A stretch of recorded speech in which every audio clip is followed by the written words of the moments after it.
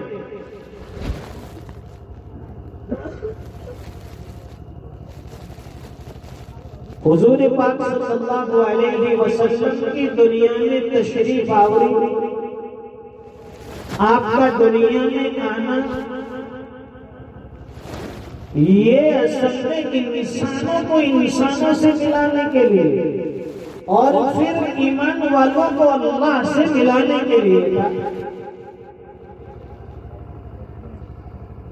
دنیا میں بسنے والا انسان حضور پاک صلی اللہ علیہ وسلم کے لائے ہوئے دین کو آپ کے بتلائے ہوئے کلمے پڑھ لے اور پھر اللہ کا چاہنے والا، اللہ کی عبادت کرنے والا بن جائے۔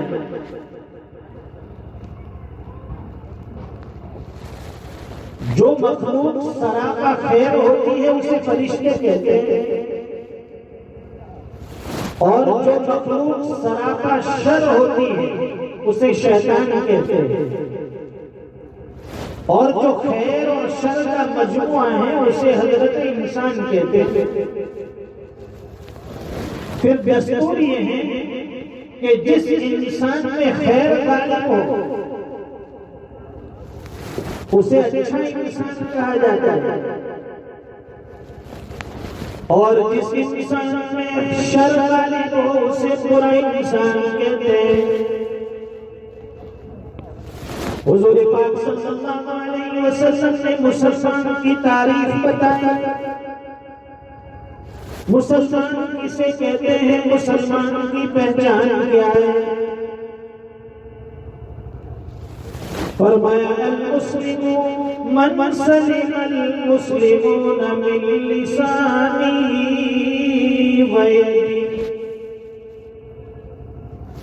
اللہ کے نبی فرماتے ہیں سچا پکا کامل الایمان مسلمان وہ ہے کہ اس کے ہاتھ سے بھی دوسرے مسلمان محفوظ ہو، اس کی زبان سے بھی دوسرے مسلمان محفوظ ہو۔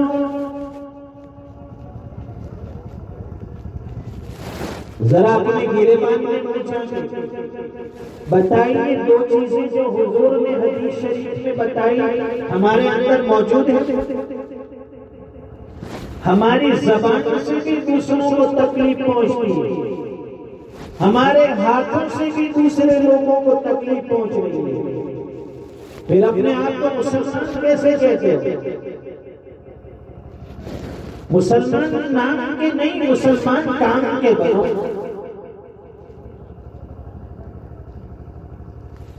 یہاں جوشیلی تقریریں سن کر اور ایسے شاندار اجلاس میں جلسے میں بیٹھ کر جہاں ہمارا ایمان مضبوط ہوتا ہے، ایمان میں بیداری آتی ہے، اس کا فائدہ یہ ہونا چاہیے کہ یہاں سے اٹھنے کے بعد، یہاں سے جانے کے بعد کی ہماری زندگی وہ 100% دین پر ہونی چاہیے۔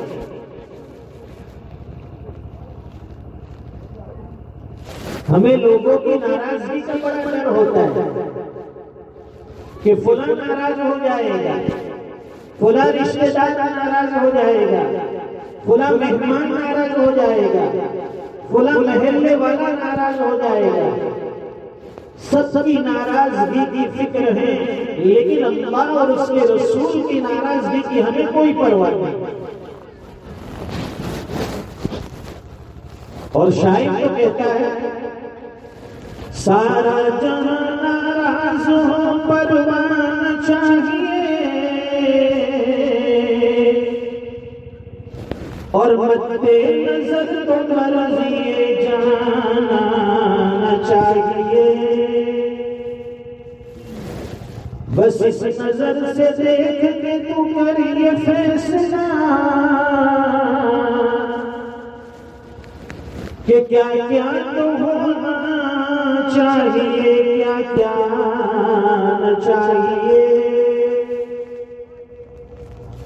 ہماری سب سے بڑی فکر یہ ہونی چاہیے ہمارا رب ہم سے ناراض نہ ہو۔ جس رب نے ہمیں پیدا کیا، جس رب نے ہمیں زندگی عطا فرمائی، جس رب کا ہم دانا پانی کھاتے ہیں، جس نے سانس لینے کا موقع دیا، جس نے یہ کائنات بنائی، ہمارے ماں باپ کو بنایا، ہمارے لیے رشتہ داری بنائی، یہ دنیا کا شامیانہ سجایا، دنیا میں طرح طرح کی نعمتیں ہمارے لیے بنائی، اس کا حق یہ ہے کہ اس پروردگار کو راضی کیا جائے، اس کے سامنے سر سجود ہو جائے، اس کے سامنے عبادتوں کے لیے جھک جائے۔ سب کو راضی کر لیا، اللہ کو راضی نہیں کر سکتے۔ جو بھی ناراض ہے ہمیں فکر ہے، لیکن اللہ ناراض ہے کوئی فکر نہیں۔ نہ زندگی میں نمازوں کی پابندی ہے، نہ تلاوت قرآن کا کوئی ذوق رہا ہے، نہ گھر میں تعلیم اور تربیت کا کوئی ماحول ہے۔ میاں صبح اٹھتا ہے، جاب پہ چلا جاتا ہے، اور بیوی گھر میں دن بھر کام کاج کرتی ہے۔ پوچھتے ہیں بھائی دین کا کیا حال ہے آپ کے گھر میں؟ تو کہتے ہیں کہ فرصت نہیں ملتی، کھانے کمانے پکانے میں وقت گزر جاتا ہے۔ کیا قبر میں یہ جواب دو گے؟ فرشتے پوچھیں گے کہ دین پر کتنا عمل کیا، سوالات ہوں، تو کیا یہ کہیں گے کہ جاب میں وقت گزر جاتا تھا، گھریلو کام کاج میں وقت نکل جاتا تھا؟ وہاں یہ چیز نہیں چلے گی، وہاں بہانے نہیں چلیں گے، وہاں کی تیاری نہیں کرنی ہے۔ قبر میں فرشتے سوال کریں گے من ربک، تیرا رب کون ہے؟ بتلا تجھے کس نے پیدا کیا، تیرا معبود کون ہے؟ اگر دنیا میں رب کی مان کر چلا ہوگا، رب کے سامنے سجدے کیے ہوگے، ایک اللہ کی عبادت کی ہوگی، قبر میں پھر پھر جواب دے گا ربی اللہ، میرا رب اللہ ہے۔ اور اگر اللہ کی مان کر نہیں چلا ہوگا، اللہ کے سامنے سجدہ نہیں ہوا ہوگا، مسجدوں میں آنا جانا نہیں رہا ہوگا، عبادت میں اپنے ماتھے کو نہیں ٹیکا ہوگا، اللہ کی معرفت نہیں ہوگی، اللہ کا عشق نہیں ہوگا، بندہ جواب نہیں دے سکے گا، تھر تھر کانپنے لگے گا، پوچھیں گے تیرا رب کون ہے، تیرا پروردگار کون ہے؟ یہ بھی نہیں بتا سکے گا کہ میرا رب اللہ ہے۔ جیسی زندگی گزری ہے، قبر میں اس کا وہی حشر ہوگا، مرنے کے وقت اس کی زبان سے وہ کلمے جاری ہوں گے جو زندگی پر اس نے عمل کیے۔ دوسرا سوال ہوگا بتا تیرا دین کیا ہے؟ اگر زندگی میں دین پر عمل کیا ہوگا، زندگی میں دین پر چلا ہوگا، دین کو اپنا اوڑھ بچھونا بنایا ہوگا، اللہ کے راستے میں چلا ہوگا، سردیوں کی لمبی راتوں میں راتوں کو اٹھ کر اللہ کے سامنے نمازوں میں کھڑا ہوا ہوگا، اللہ کے سامنے آہوزاری کی ہوگی، دین کے تقاضے کو پورا کیا ہوگا، شریعت پر عمل کیا ہوگا، شریعت کی پاسداری کی ہوگی، بندہ بتائے گا میرا دین اسلام ہے۔ اور اگر دین پر عمل نہیں ہوگا، انسان بدلے جھانکتا رہ جائے گا، ہکا بکا رہ جائے گا، جواب نہیں ملے گا۔ اور تیسرا سوال ہوگا، بتا تیرا نبی کون ہے؟ یہ قبر میں بتایا جائے گا اللہ کے نبی کو کہ یہ شخص کون ہے۔ اگر اللہ کے نبی کی سیرت پر چلا ہوگا، اللہ کے رسول کی صورت کو پسند کیا ہوگا، آپ کی سنتوں کو زندہ کیا ہوگا، حضور کے فرمان پر عمل کیا ہوگا، بندہ بتائے گا یہ میرے نبی جناب محمد رسول اللہ صلی اللہ علیہ وسلم ہے۔ اگر زندگی میں نبی کے طریقے کو پسند نہیں کیا، میرے محبوب کے چہرے کو اپنا چہرہ نہیں بنایا، میرے محبوب کی سیرت کو اپنی سیرت نہیں بنایا، میرے محبوب کی صورت جیسی صورت نہیں بنائی، قبر میں جواب دینا مشکل ہو جائے گا، آدمی رنگنے سے بھی لگے۔ یہ اتنے بڑے جلسے کا مقصد کیا ہے؟ مقصد یہ ہے کہ بھائی ہم لوگ 100% دین پر آ جائے، یہ دنیا کی زندگی بھی ہماری کامیاب، اور جو مرنے کے بعد ہمیں قبر میں جانا ہے، وہاں سے پھر محشر میں جانا ہے، آخرت کا جو معاملہ پیش ہونا ہے وہ بھی سب کامیاب ہو گئے۔ ایسا نہیں کہ جامعہ بیت العلوم کا اجلاس ہو گیا، ہم نے ماشاءاللہ بہترین کھانا کھایا، حضرت مولانا امداد الحق صاحب نے سب کی بہترین مہمان نوازی کی، اور آپ لوگ خوش ہو کر واہ واہ کرتے ہوئے، تعریف کے کلمات کہتے ہوئے یہاں سے ہاتھ دھو کر چلے گئے۔ یہاں سے ہمیں کچھ لے کر جانا ہے۔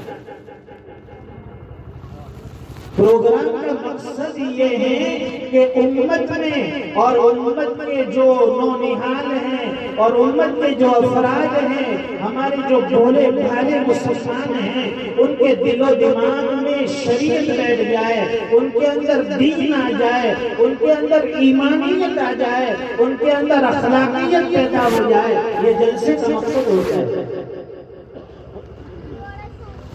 خالی واہ واہ کر کے یہاں سے چلے جانے سے کچھ نہیں ہوگا۔ حضور پاک صلی اللہ علیہ وسلم نے یہ دین لا کر ہمیں دیا، بڑی محنت کی، دین پھیلانے میں اللہ کے نبی نے بڑی مشقتیں جھیلی، بڑی قربانیاں دی، مارے کھائی، وطن کو چھوڑا، رشتے ناطے کو توڑا، گھر سے بے گھر ہو گئے، وطن کو بھی چھوڑنا پڑا، عزیز و اقارب کو بھی چھوڑنا پڑا، سب چیز داؤں پر لگا دی، ساری قربانیاں دی، لیکن یہ دین امت تک پہنچا کر رہے۔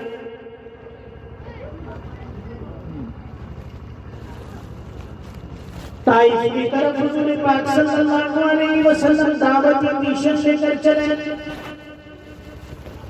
مکہ والوں نے نہیں سنی، حضور نے دعوت دی، یا ایھا الناس قولوا لا الہ الا اللہ تفلحون۔ حضور پاک صلی اللہ علیہ وسلم نے فرمایا، اے لوگو لا الہ الا اللہ پڑھ لو کامیاب ہو جاؤ گے۔ کتنی پیاری بات بتائی، کتنی سادہ، کتنی سمپل، کتنی سچی بات ہے۔ لا الہ الا اللہ پڑھ لو کامیاب ہو جاؤ گے۔ اور ہم کامیابی کہاں ڈھونڈتے؟ بازاروں میں ہم کامیابی تلاش کرتے ہیں، مارکیٹوں میں گھوم کر ترقی تلاش کرتے ہیں، اسکول کالج میں جا کر ہم لوگ ڈگریاں لے کر سوچتے ہیں کامیاب ہو جائیں گے۔ کامیابی وہاں نہیں ملے گی، کامیابی اللہ کے دین میں ملے اللہ کے گھر میں ملے گی۔ روزانہ مسجد سے 5 وقت ہمیں ندا دیتا ہے، بلند آواز سے ہمیں صدائیں لگاتا ہے، اللہ اکبر اللہ اکبر، اللہ سب سے بڑا ہے، اللہ سب سے بڑا۔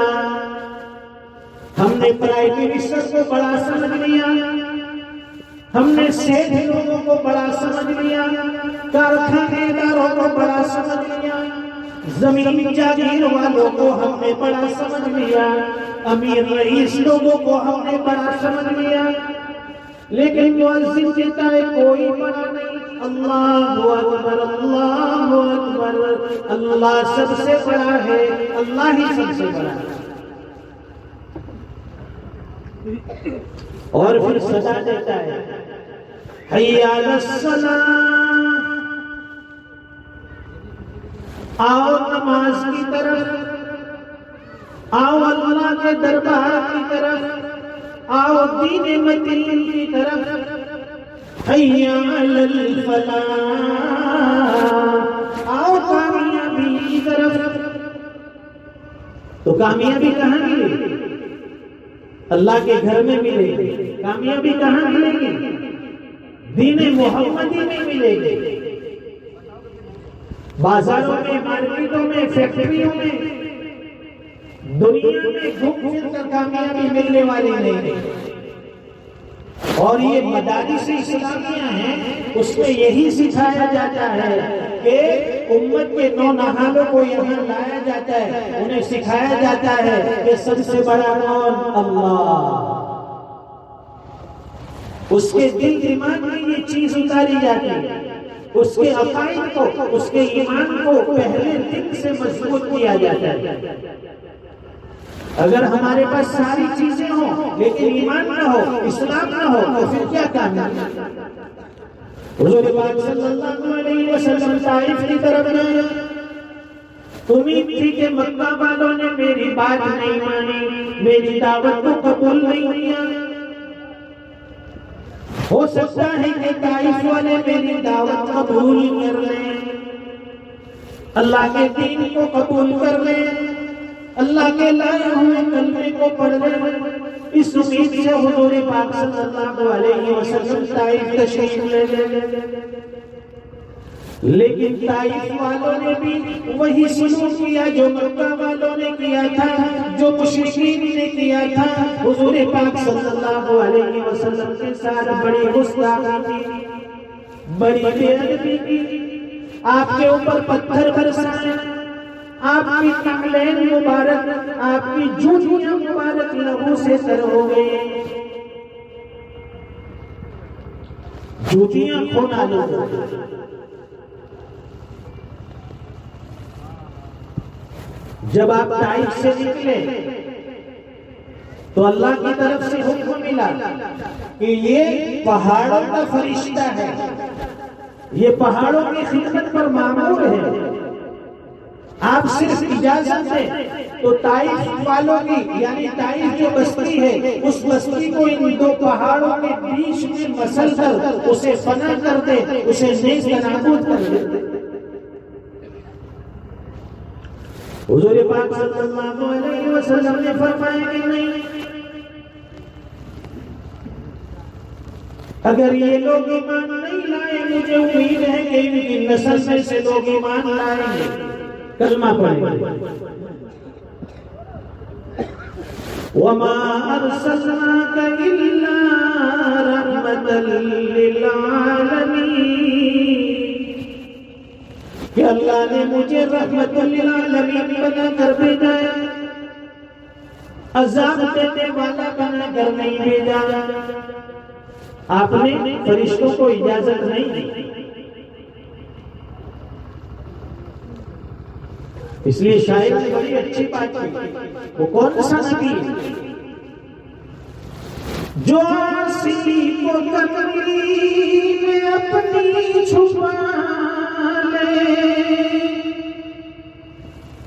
جو دشمن کو بھی زخم کھا کر دعا دے، جو آسی کو کملی میں اپنی چھپا لے، جو دشمن کو بھی زخم کھا کر دعا دے، اسے اور کیا نام دے گا زمانہ، وہ رحمت نہیں ہے تو پھر اور کیا ہے۔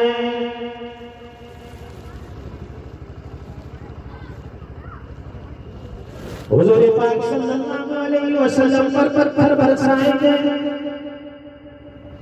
اور غزوہ احد کے موقع پر آپ کے دندان مبارک، آپ کے دانت مبارک بھی شہید کیے گئے۔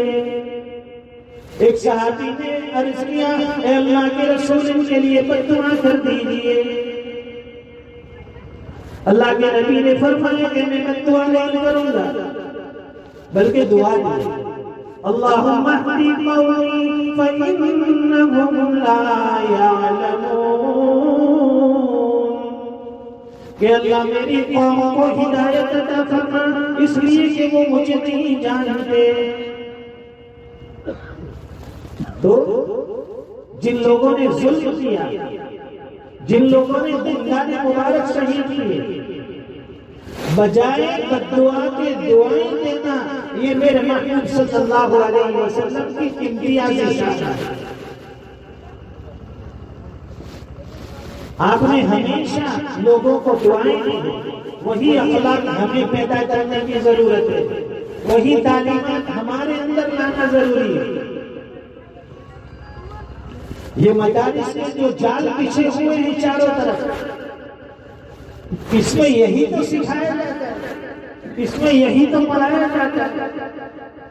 لوگ پوچھتے ہیں کہ مدرسے میں کیا ہوتا ہے، مدرسے میں کیا سکھایا جاتا ہے، وہاں کیا پڑھایا جاتا ہے؟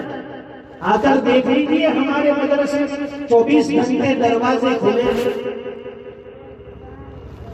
وہاں آپ کو کوئی ہتھیار نہیں ملے گا، وہاں آپ کو کسی چیز کی ٹریننگ نہیں ملے گی، وہاں صرف ہوگا تو تعلیم اور تربیت ملے گی۔ مدرسے کا مقصد یہی ہے، اللہ کے بندوں کو اللہ کے ساتھ جوڑو، اور امت میں جو جہالت ہے، دین سے دوری ہے، اس دوری کو دور کرنا، یعنی دین کے قریب کرنا۔ ماشاءاللہ آپ کے علاقے میں سنا ہے کہ کئی مدارس چل رہے ہیں، اور مسلمانوں کا ایک بڑا علاقہ بھی ہے، اور حقیقت میں یہاں آنے کے بعد اندازہ ہوا کہ ماشاءاللہ ایک بڑی تعداد میں یہاں پر مسلمان آباد ہیں۔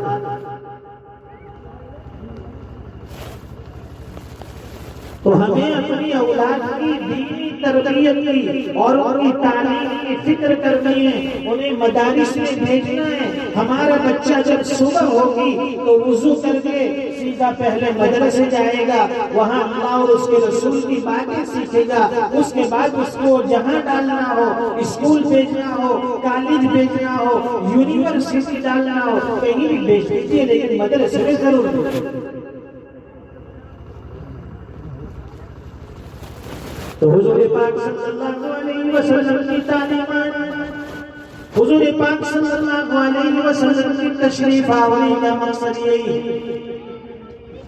کہ امت دین پر آ جائے، اللہ کے بندے جہنم سے دور ہو کر جنت میں داخل ہونے والے بن جائے۔ جب مشرکین مکہ نے ظلم و ستم کیا اللہ کے نبی پر، صحابہ کرام پر، تو آپ نے فرمایا کہ میرا قصور کیا ہے، میرا جرم کیا ہے، یہ مسلمانوں کا جرم کیا ہے؟ وہ تو صرف اتنا کہہ رہے ہیں کہ اللہ کے بندو، تم جہنم کے گڑھے کی طرف جا رہے ہو، وہاں سے پلٹ آؤ اور جنت کی طرف چلے جاؤ۔ بس اتنی دعوت دے رہے ہیں، اتنا پیغام اللہ کا آپ تک پہنچا رہے ہیں۔ یہی دعوت لے کر ہمیں بھی چلنا ہے، اور اسی دعوت کو اپنا اوڑھنا بچھونا بنانا ہے۔ اسی کی فکر میں دن رات ہماری گزرنی چاہیے۔ یہ مبارک مہینے شروع ہو گئے، عبادت کے ماہ آ رہے ہیں، مبارک ایام قریب آ رہے ہیں، ابھی سے اپنے آپ کو تیار کر لیں، ابھی سے اپنے کام کو آگے پیچھے کر لے، ابھی سے اپنے آپ کو فارغ کر لے، ابھی سے ایسے ماحول میں بن جائے کہ ہمارے لیے آنے والے ایام، آنے والے دن اور آنے والے مبارک مہینے جس میں اللہ کی رحمتیں برستی ہوگی، جس میں اللہ کی طرف سے انعامات کی بارش ہوتی ہوگی، جہاں مغفرت کا عام اعلان ہوتا ہوگا، جہاں اللہ کی طرف سے بخشش کا اعلان ہوتا ہوگا، اس مہینے کے آنے سے پہلے اپنے آپ کو ایسا لائق بنائے، اپنے آپ کو اس کا مستحق بنا لے۔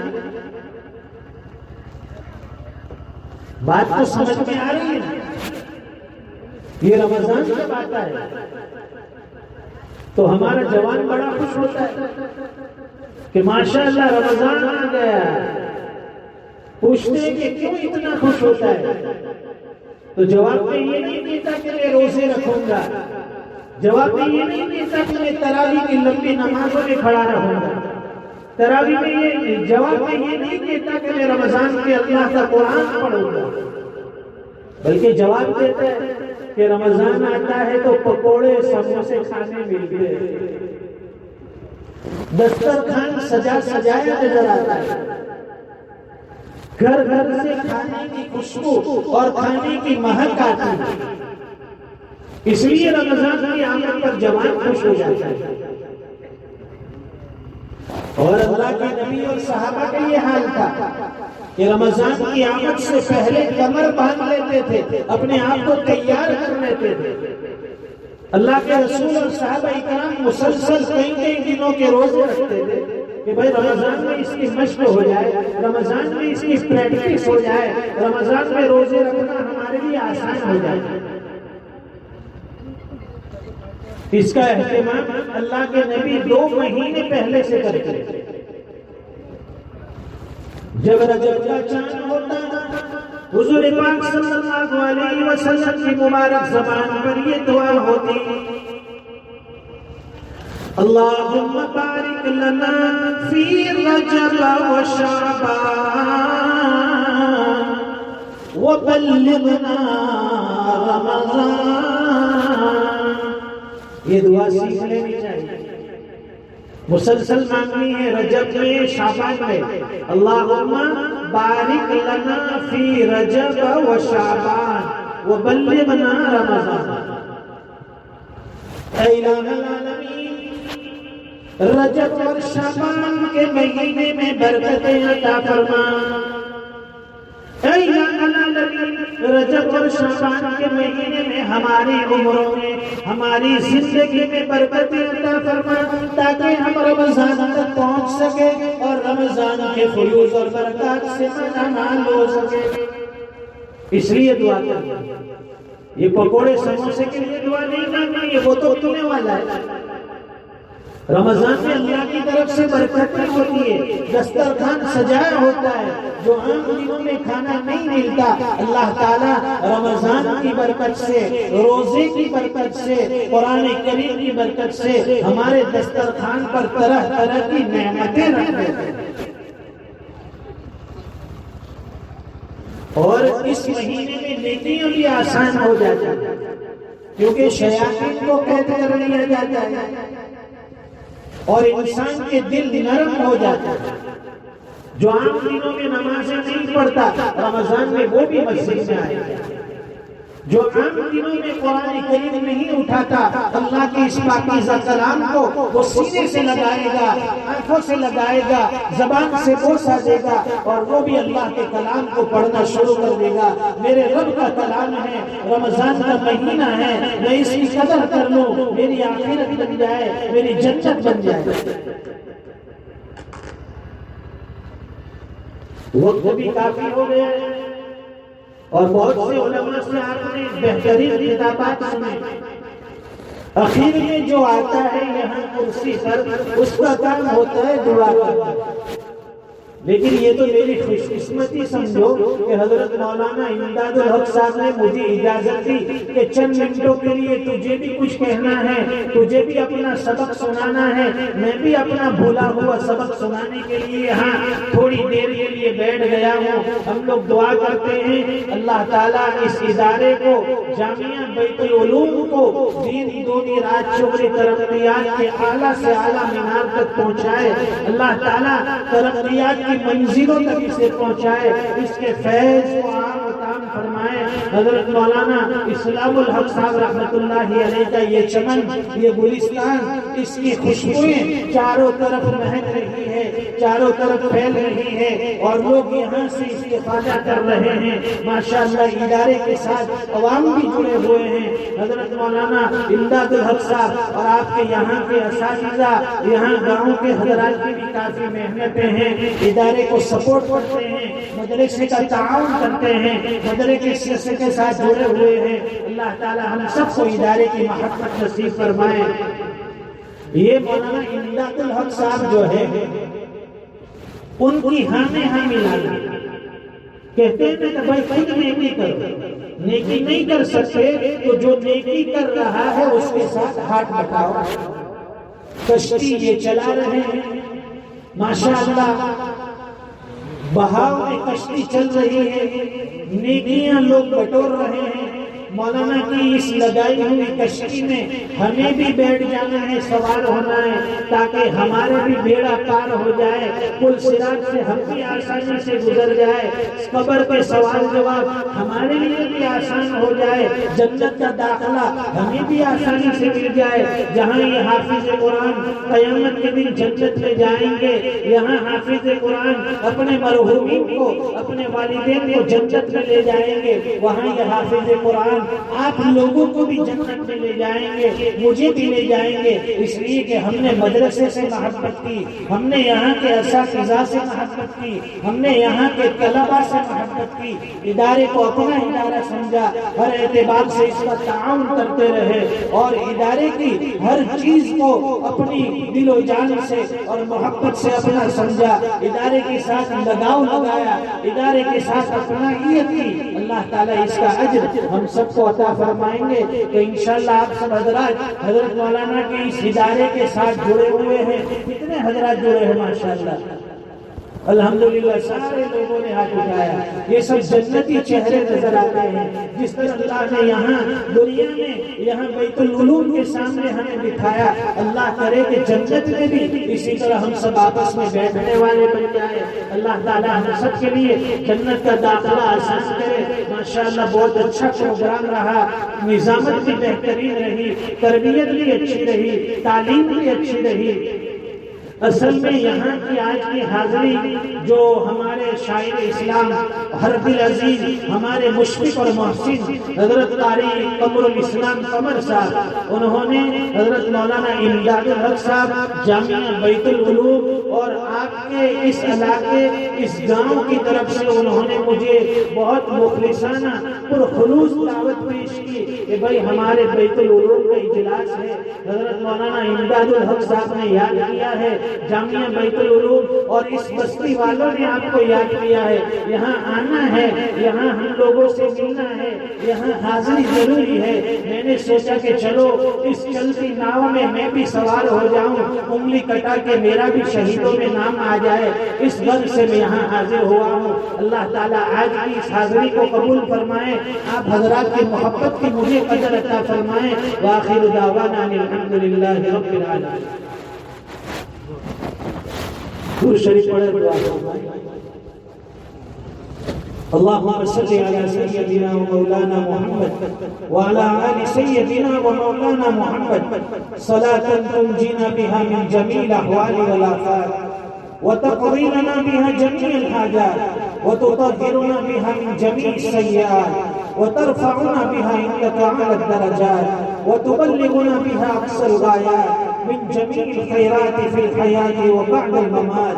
إنك على كل شيء قدير، إنك على كل شيء قدير. ربنا آتنا في الدنيا حسنة وفي الآخرة حسنة وقنا عذاب النار.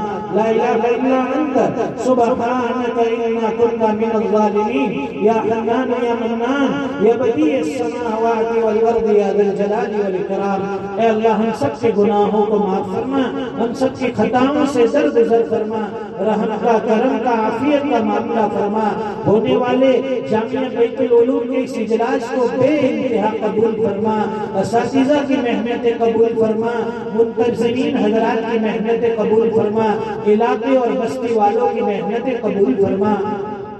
اے اللہ یہ قرآن کریم کی محفل ہے، یہ قرآن کریم کی مجلس ہے، یہ دین کی مجلس ہے. اے اللہ جہاں دین کی مجلس ہوتی ہے، آپ کا پاکیزہ کلام پڑھا جاتا ہے، قرآن مقدس کی جہاں تعلیم ہوتی ہے، فرشتے اس مجلس کو گھیر لیتے ہیں. آپ کی رحمتیں، آپ کی رحمتوں کی برکھا برستی ہے، رحمتوں کا نزول ہوتا ہے.